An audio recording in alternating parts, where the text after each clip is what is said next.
Et si on se retrouvait pour des livres avec une ambiance un petit peu witchy?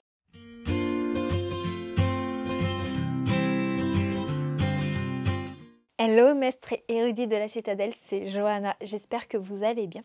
On se retrouve aujourd'hui pour une vidéo où on va parler de livres avec une petite vibe witchy, de la sorcellerie, pour le bien comme pour le mal, peu importe.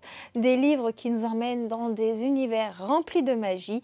Alors go, c'est parti. Vous verrez qu'il y en a certains que j'ai lus et d'autres qui sont simplement dans ma pile à lire depuis un long moment. Mais peut-être que vous les présenter dans cette vidéo me motivera pour les découvrir dans le futur. J'ai depuis un long moment dans ma pile à lire Le Temps des sorcières de Alix E. Harrow, où on nous dit que dans ce monde, les sorcières qui avant dominaient ont été mises sur le bûcher. Depuis, les femmes dissimulent la magie, c'est une question de survie. Et dans cette histoire, on va suivre trois sœurs qui ont peur, qui se cachent, mais qui peut-être pourront faire revenir la magie. Franchement, ce livre me fait extrêmement envie, mais quand je vois la pavasse, j'ai un petit peu peur de m'y lancer. Et en plus, c'est pas écrit très gros. Alors c'est aéré, mais c'est pas écrit très gros quand je regarde à l'intérieur du livre. Donc n'hésitez pas à me dire si vous l'avez lu, si vous l'avez aimé, peut-être que ça me motivera. Et si jamais vous voulez qu'on en prévoie une lecture commune sur le Discord, dont vous avez le lien en barre de description, n'hésitez pas à me dire, hein, ça pourrait être une des nombreuses lectures communes qui nous occupera en 2025. Alors ici, on est plus dans de la romance avec Witch Game, Liaison interdite de Shanna Leiss. J'aime trop la couverture avec la petite fiole de potion là. Et donc, on est avec une sorcière qui, je crois, est promise à un autre grand sorcier. Et elle a des relations à droite, à gauche, mais étant donné que tout le monde doit les oublier, que l'amour ne doit pas exister, elle va lancer à son dernier coup d'un soir, avec qui elle a eu une grosse liaison, un sortilège d'amnésie, je crois qu'il y a un truc comme ça. Sauf que le sortilège d'amnésie va pas marcher. Il va se souvenir d'elle. Il y a un truc comme ça. Enfin bref, ça fait un moment qui me fait très envie. Il me tentait beaucoup quand il était en brochet, puis je l'ai acheté plus tard en poche. Donc bon, peut-être qu'un jour je le sortirai de ma pile à lire. Dans les graphiques, et pour le coup ceux-là je les ai lus, il y a Mashle de Harime Komoto, qui est un manga à mourir de rire. On est dans un petit shonen ou seinen, je sais plus, où on est avec une espèce de parodie de Harry Potter.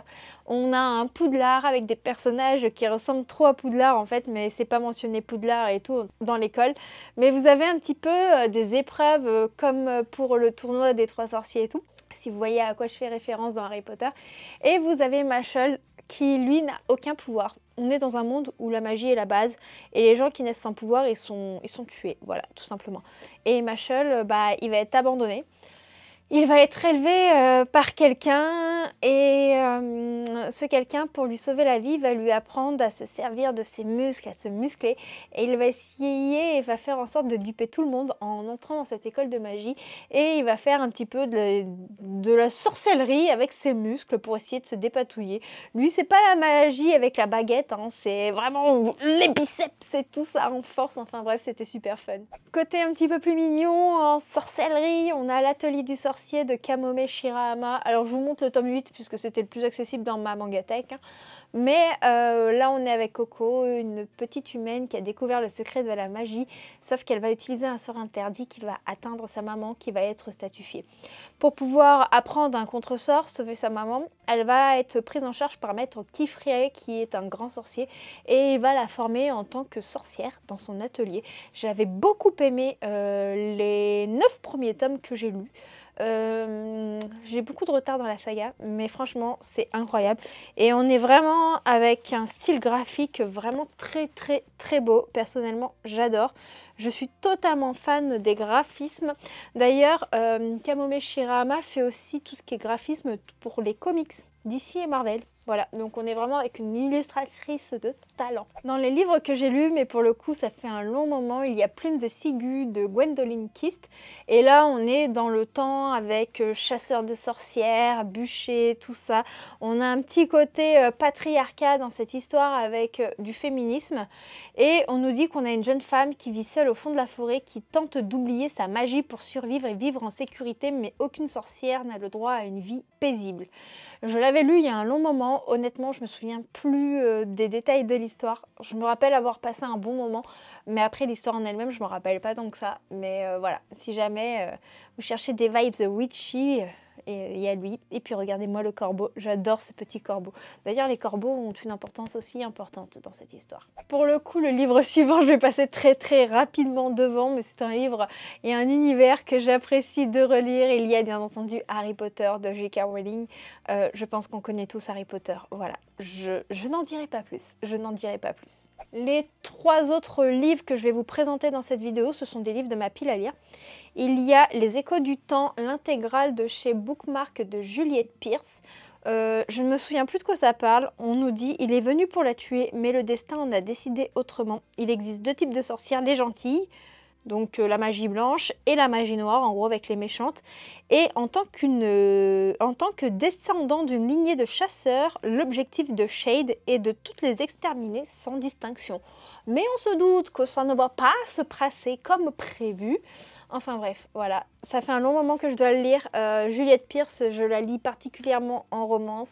Et donc je suis très curieuse de découvrir sa patte en fantaisie. En plus mignon, plus jeunesse que je n'ai pas encore lu, il y a Le Manoir de Castle Cats, qui est un poudlard avec des chats. Voilà. Je n'en dirai pas plus. Et pour terminer cette vidéo, j'ai le tome 1 des sorcières de Axhaven avec le cercle des sorcières de Sacha Peyton Smith. Pour le coup, je me souviens absolument plus du résumé. Si je dois vous donner des infos, on nous dit qu'on est en 1911.